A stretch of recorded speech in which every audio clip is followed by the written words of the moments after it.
Nous prions Dieu avant de lire les Écritures afin qu'elles deviennent pour nous paroles de vie.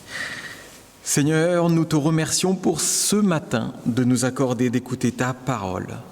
Et nous te rendons grâce d'ouvrir nos oreilles et notre cœur afin que nous puissions être attentifs à ce que tu veux nous dire ce matin. En Jésus, Amen. Jésus naquit à Bethléem, en Judée, à l'époque où Hérode était roi. Après sa naissance, des savants spécialistes des étoiles virent d'Orient. Ils arrivent à Jérusalem et demandèrent « Où est l'enfant qui vient de naître, le roi des Juifs ? Nous avons vu son étoile apparaître en Orient, et nous sommes venus l'adorer. » Quand le roi Hérode apprit une nouvelle, il fut troublé, ainsi que toute la population de Jérusalem. Il convoqua tous les chefs des prêtres et les maîtres de la loi, et leur demanda où le Messie devait naître.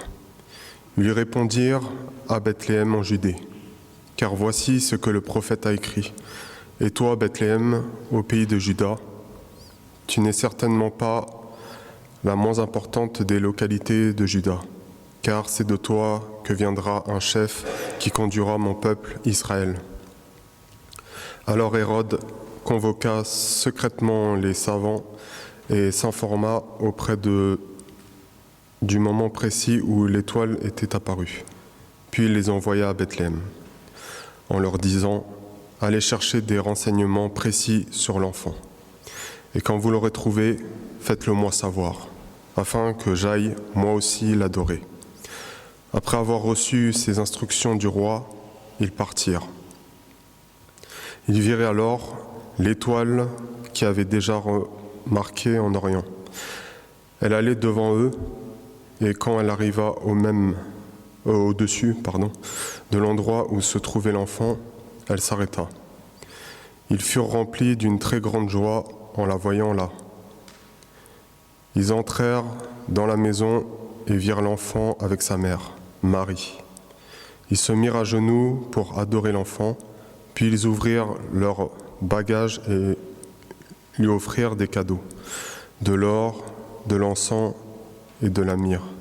Ensuite, Dieu les avertit dans un rêve de ne pas retourner auprès d'Hérode. Ils prirent alors un autre chemin pour entrer dans leur pays. Alors vous en avez peut-être marre d'écouter ce passage, sûrement vous l'avez déjà écouté dans les précédentes, mais là on va essayer d'aborder ce texte d'une autre façon. Alors d'abord, ces mages, qui sont-ils ?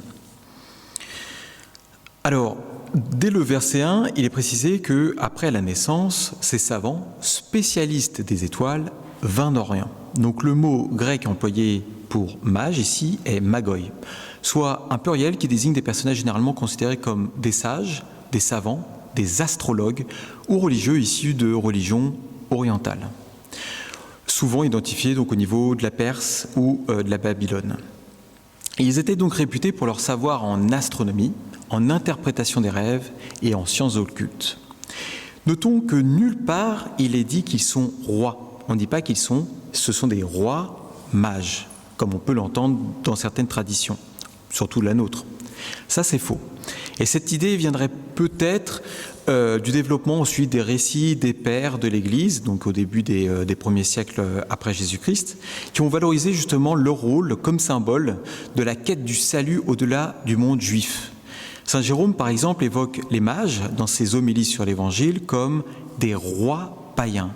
Rois, pour dire si ce sont des rois païens qui s'inclinent vers Jésus, non seulement ça donne le côté universel, mais également le côté roi des rois.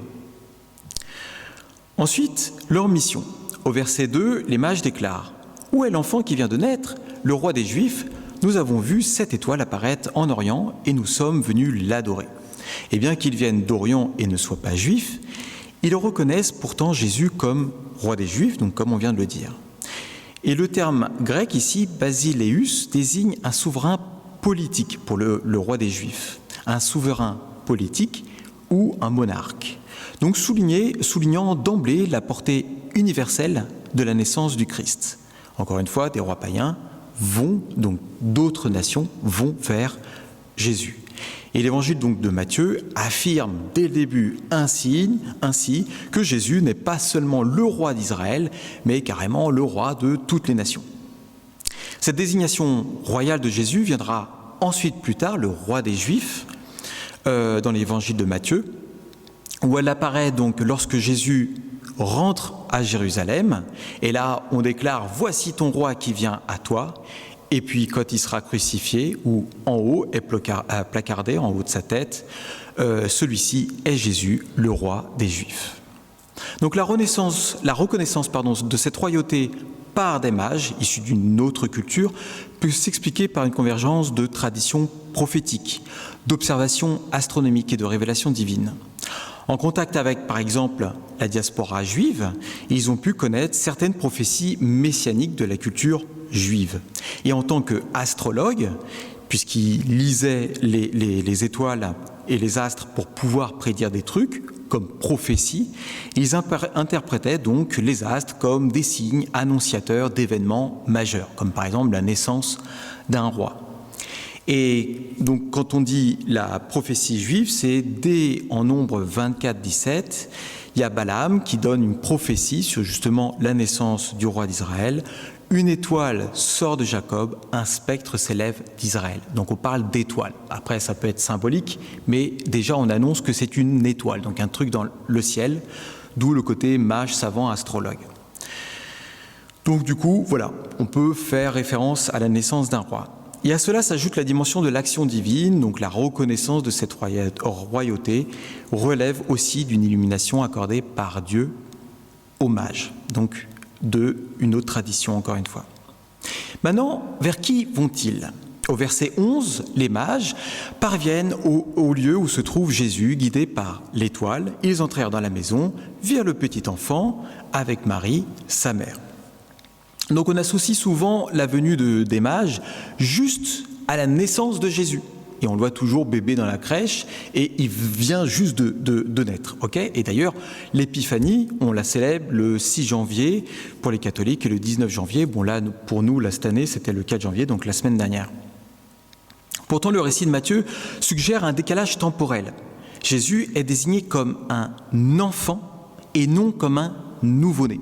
Et en hébreu, en grec, puisque c'est écrit en grec à l'origine, on voit vraiment la distinction entre les deux, donc un enfant et un nouveau-né.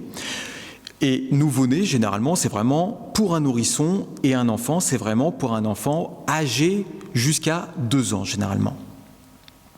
Donc là, typiquement, on indique que Jésus n'était pas un nouveau-né comme on peut l'imaginer, mais plutôt un enfant né depuis quelque temps. De plus, les mages évoquent un long voyage entrepris après l'apparition de l'étoile. De nombreux théologiens ont conclu que Jésus pouvait avoir donc plusieurs mois, le temps que les mages fassent le trajet, jusqu'à 2 ans de temps. Et si l'étoile est apparue au moment donc de pile poil à la naissance, on peut imaginer que l'étoile apparaisse avant la naissance de Jésus. Et cette hypothèse est confirmée que Jésus avait jusqu'à 2 ans, par le fait que Hérode, donc lorsqu'il voit les mages, il demande « revenez vers moi ». Et lorsque les mages ont été justement, ils ont compris par un rêve qu'il ne fallait pas qu'ils retournent vers Hérode pour dire où était Jésus, et Hérode fait exécuter tous les enfants à Bethléem de 0 à 2 ans. Donc ça prouve bien que c'est un laps de temps, parce que Hérode s'était renseigné avec tous les savants, avec les Juifs, avec tous ces gens-là, pour savoir justement quand est-ce que et où était né ce fameux roi des Juifs. Donc voilà, le fait que Hérode exécute tous les enfants en dessous de 2 ans prouve aussi que peut-être Jésus avait entre 0 et 2 ans. Et enfin, que font-ils auprès de Jésus ? La fin du verset 11 rapporte que les mages se prosternent devant Jésus pour l'adorer, puis lui offrent des présents, donc de l'or, de l'encens, de la myrrhe. Leur prosternation manifeste donc une attitude de foi profonde, révélant que la reconnaissance du Christ s'étend déjà au-delà du peuple juif. Donc on renfonce le clou en disant, voilà, d'autres personnes venues ailleurs des Juifs reconnaissent Jésus comme le big boss. Et les 3 présents donc, ont conduit la tradition à supposer qu'il y avait 3 mages. 3 présents, 3 mages. Mais en fait, on ne sait pas non plus le nombre qu'ils étaient. Et dès le IIIe siècle, d'ailleurs, certains pères de l'Église, comme Origène, évoquent néanmoins 3 mages en lien avec ces dons.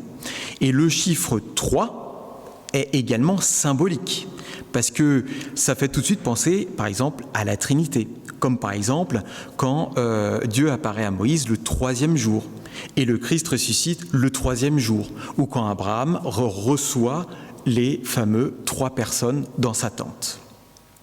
Et à partir du IVe siècle, la tradition populaire fixe définitivement leur nombre à 3, en voyant ainsi donc une allusion à la Trinité. Donc ça veut dire qu'on commence là à s'accaparer d'une histoire biblique, on l'imprègne de tout un tas de symboles pour pouvoir encore approfondir ce côté symbolique de ce texte.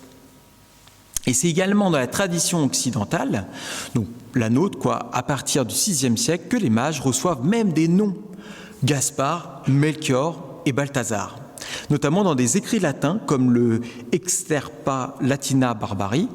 Ces figures symbolisent alors l'universalité de l'adoration du Christ, représentant respectivement l'Asie, l'Europe, l'Afrique, donc pour Gaspard, Melchior et Balthazar.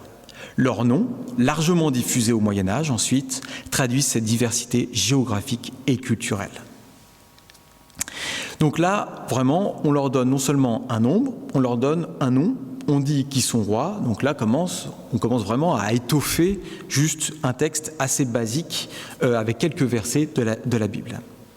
Et ensuite, concernant leur présent, donc là aussi c'est extrêmement symbolique, on voit donc qu'il y a l'or, renvoie tout de suite à la royauté, donc là on reconnaît Jésus comme roi messianique, l'encens utilisé dans les cultes du temple symbolisant donc la prière, la divinité, confessant donc la nature tout de suite divine et sacerdotale du Christ, et enfin la mort, la myrrhe, lapsus, employée justement pour l'embaumement, annonce donc la souffrance et la mort du Christ, préfigurant justement le salut accompli par la croix.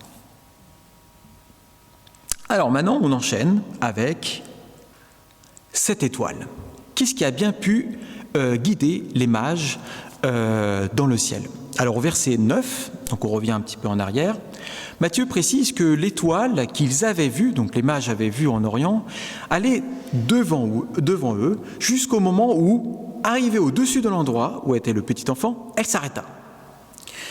Alors que pourrait bien être cette mystérieuse étoile que les mages ont vue, cette étoile qu'on appelle aussi l'étoile de Bethléem, l'étoile de la Nativité, donc qui a pu guider ces mages?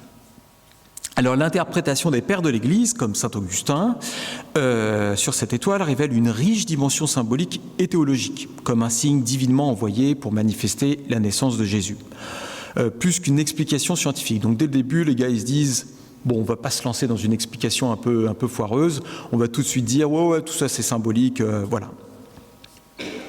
Et en même temps, encore une fois, par rapport à la prophétie qu'avait dit Balaam en Nombre 24, il disait « une étoile sort de Jacob ». Donc tout concorde, c'est nickel. Et cette étoile pourrait être en plus envoyée par Dieu lui-même pour guider les mages, tout comme par exemple il a fait pour guider les Juifs à la sortie d'Égypte dans le désert, où il est dit que Dieu lui-même guidait les Juifs. Donc en journée, c'était une nuée noire, et pendant la nuit, c'était une nuée de feu pour pouvoir en même temps faire de la lumière. Donc c'est génial, en même temps on a un petit lampadaire pour éclairer tout le monde. Mais moi, en tant qu'astronome et pas en tant qu'astrologue, donc ça veut dire que j'essaie d'étudier et de comprendre les astres en tant qu'objet physique et non pas en tant que pour trouver une causalité probable entre différents astres et notre vie terrestre, je me suis justement interrogé sur ce qu'aurait pu être cette étoile. Alors, déjà le mot grec utilisé est aster, qui donne ensuite astre, désignant tout corps lumineux dans le ciel. Donc ça veut dire en gros une étoile, une planète, un phénomène céleste, n'importe quoi, un truc là-haut. Donc let's go, allons-y. Il y a l'étoile du Berger ou la planète Vénus. Pour ceux qui ne le savaient pas, l'étoile du Berger n'est pas une étoile, c'est une planète, c'est la planète Vénus, la deuxième planète en partant donc du Soleil. Donc la planète Vénus est l'astre le plus brillant du ciel après la Lune et le Soleil, à un tel point que parfois on appelle l'observateur de Paris en disant « je vois des extraterrestres ». Non, c'est juste Vénus qui apparaît dans le ciel.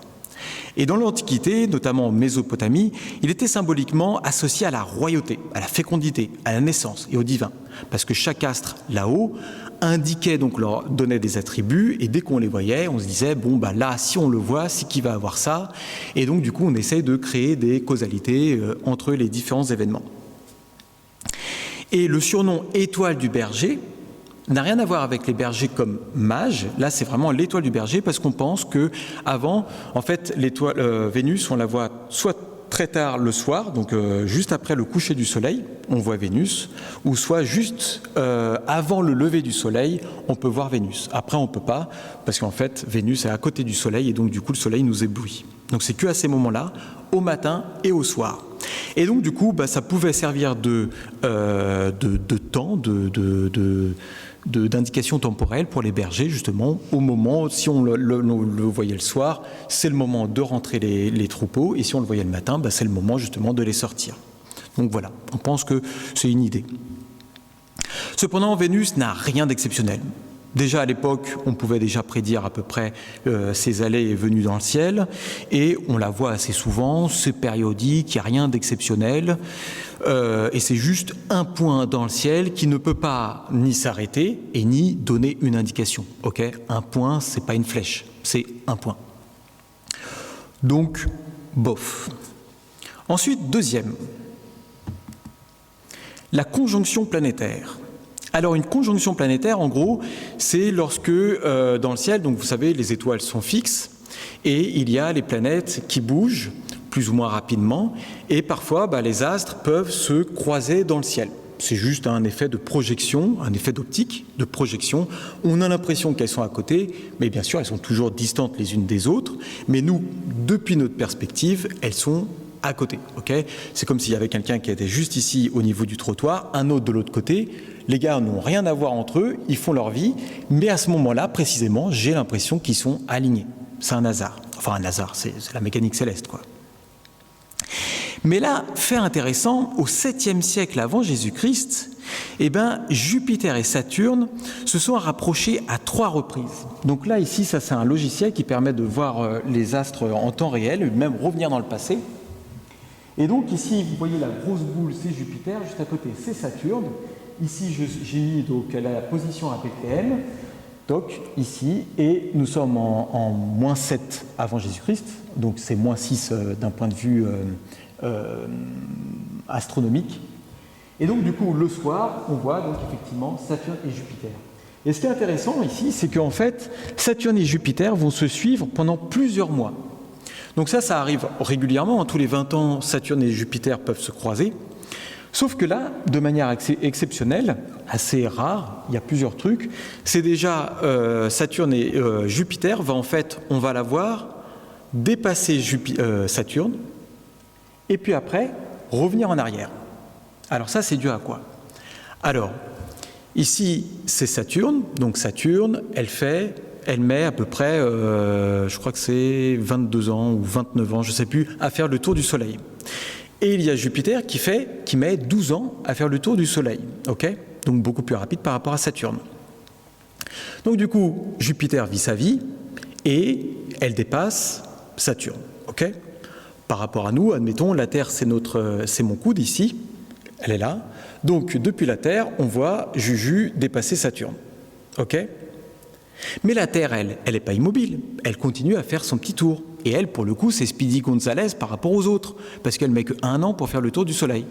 Donc du coup, la petite Terre, elle continue à faire son petit chemin, et là, Jupiter qui était là par rapport à la Terre, d'un point de vue perspective, on a l'impression que Jupiter recule par rapport à Saturne. Et puis après Juju, elle continue son chemin. Et donc, on a l'impression que Jupiter continue et redépasse Saturne.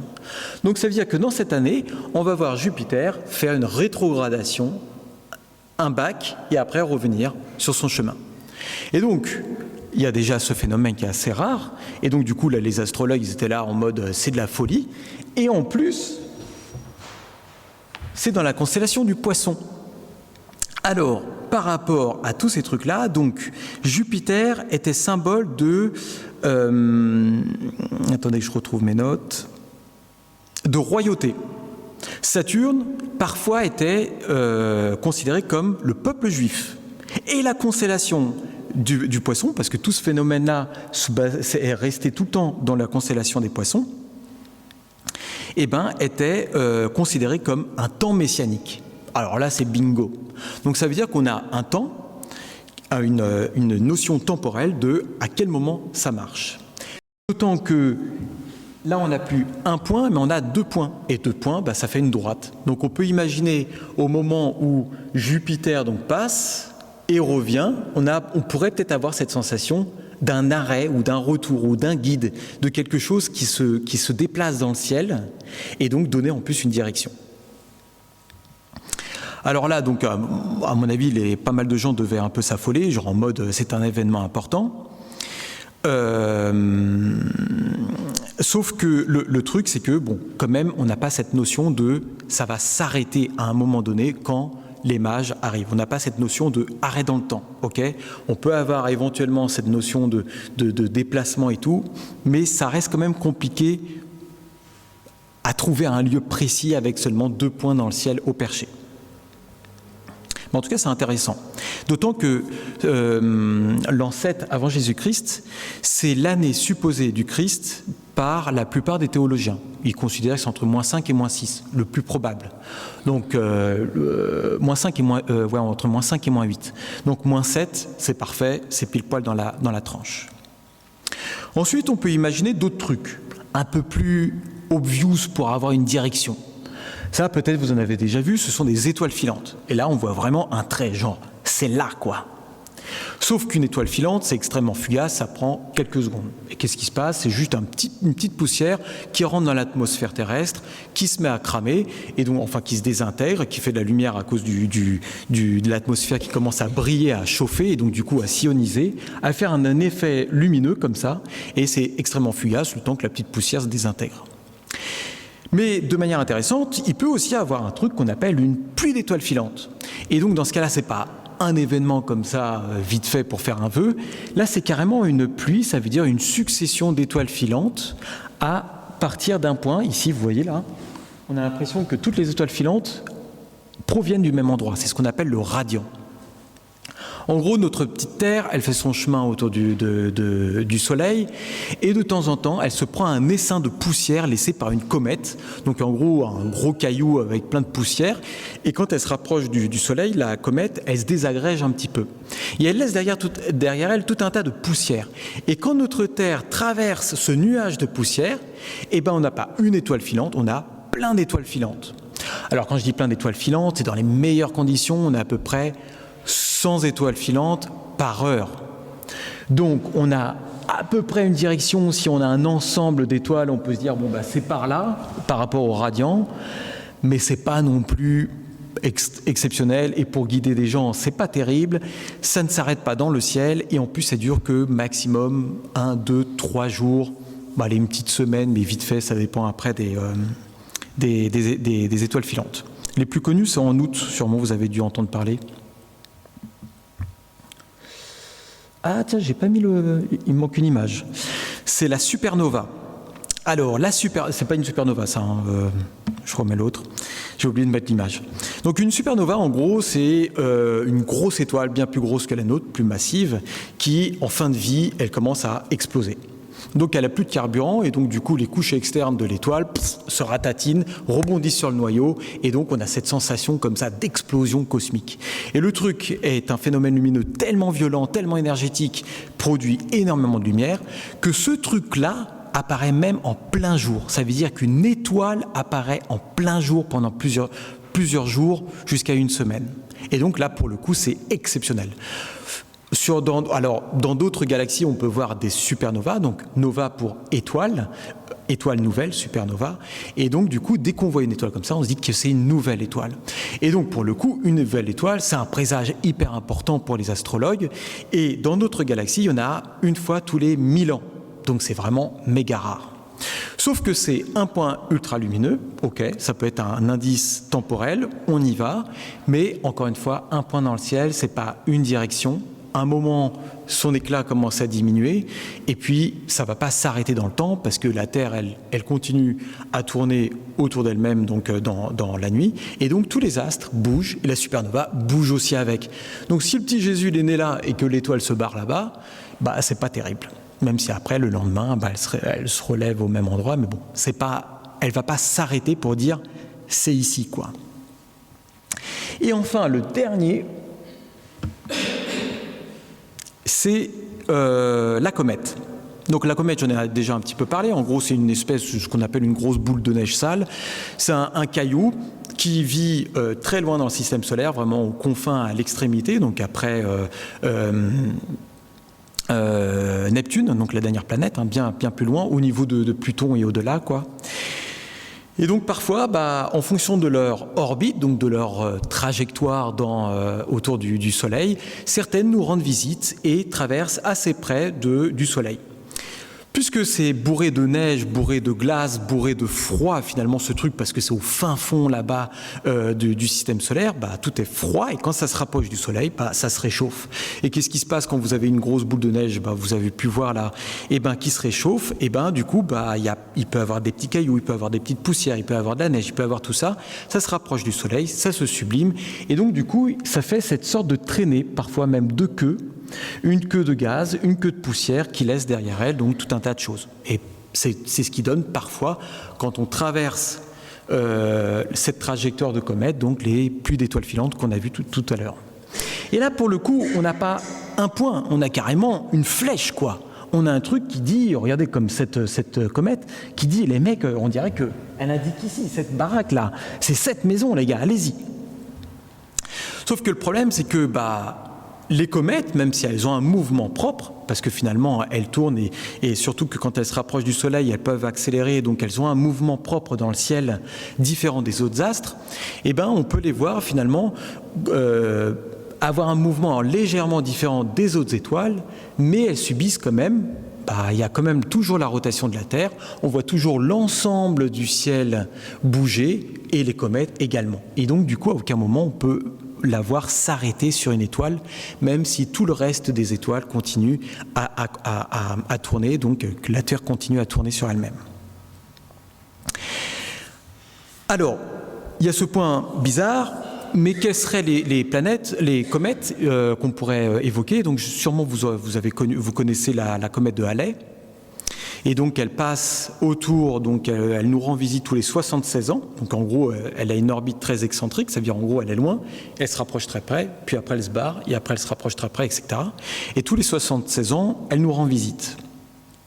Et elle est passée apparemment au XIIe siècle, donc 12 ans avant Jésus-Christ, donc 12 ans avant Jésus-Christ, et donc elle serait passée proche donc de la naissance du Christ. Bon, 12 ans, on s'éloigne déjà un petit peu par rapport à la naissance du Christ d'un point de vue tant que les théologiens pensent. Et puis, beaucoup de gens pensent que ça ne serait pas celle-là par rapport à l'éclat, et encore une fois, elle ne va pas s'arrêter au-dessus du ciel, quoi. Mais cependant, les archives chinoises de la dynastie Han mentionnent d'autres comètes. Ils appellent ça les étoiles balais. Notamment une au 5e siècle, pas 5e siècle, 5 ans avant Jésus-Christ, donc une période compatible encore une fois avec la naissance probable de Jésus selon la plupart donc, des historiens. Et cette comète aurait été visible pendant plusieurs semaines. Généralement, c'est le cas. Elles sont visibles pendant plusieurs semaines, plusieurs mois même dans certains cas. Mais celle-ci, elle serait particulièrement brillante et apparemment, elle aurait un mouvement un peu lent dans le ciel à certains moments on aurait presque la sensation, encore une fois, en fonction de sa trajectoire, on peut avoir, elle a une trajectoire différente par rapport aux autres étoiles qui, elles, ne bougent pas dans le ciel. Et donc, du coup, en fonction de sa trajectoire, on pourrait avoir la sensation qu'elle ralentit dans le ciel et après elle réaccélère et peut-être même parfois elle ralentit. Alors il y a un planétologue, il a essayé de trouver une comète théorique, idéale, avec des simulations numériques. En gros, il a balancé des simulations pour voir quel serait le mouvement parfait d'un tel objet dans le ciel pour qu'on ait la sensation qu'au cours du temps, elle donne toujours cette indication, elle accélère.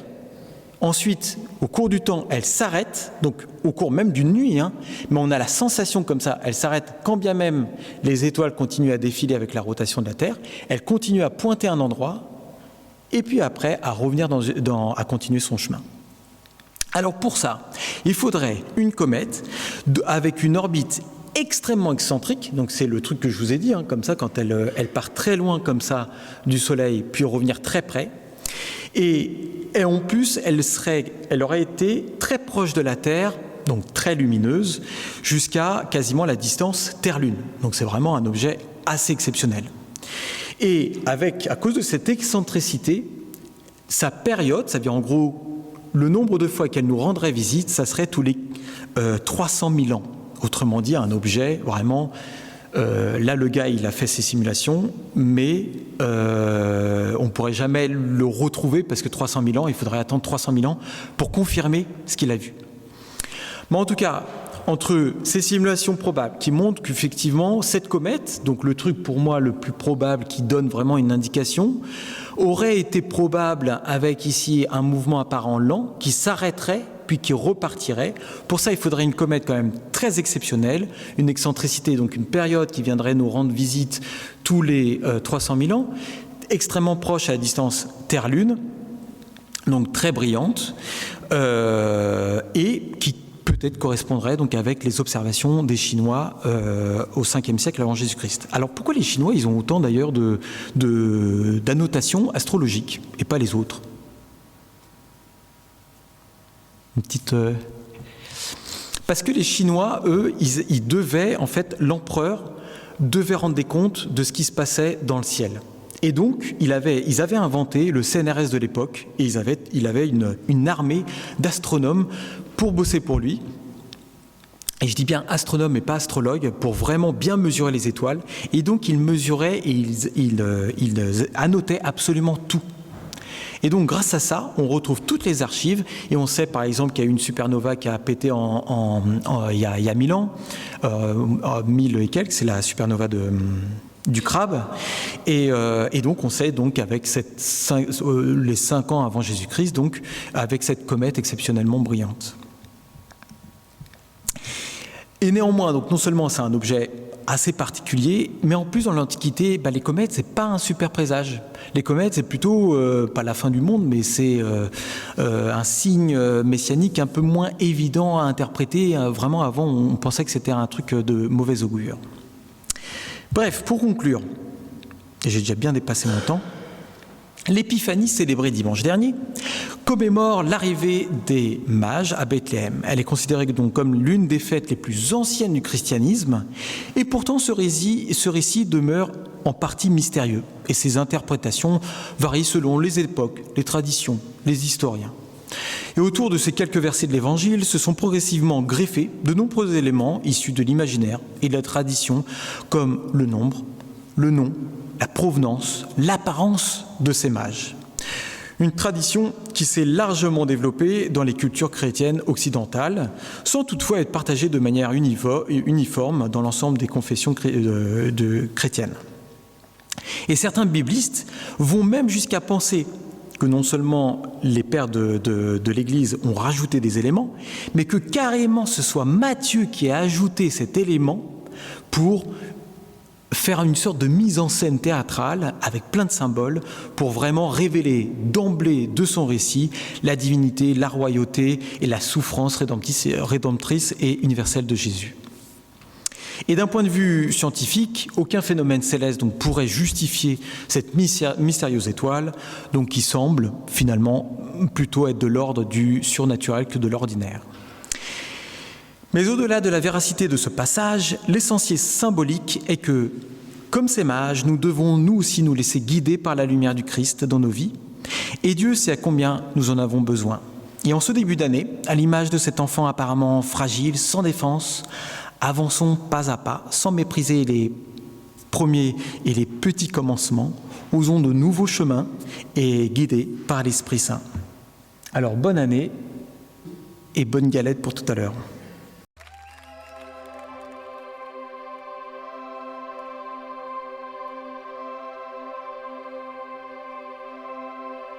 Dans la joie quand le soleil m'inonde, sur les monts ta présence abonde. Oh. Jésus, je te suivrai dans la peine.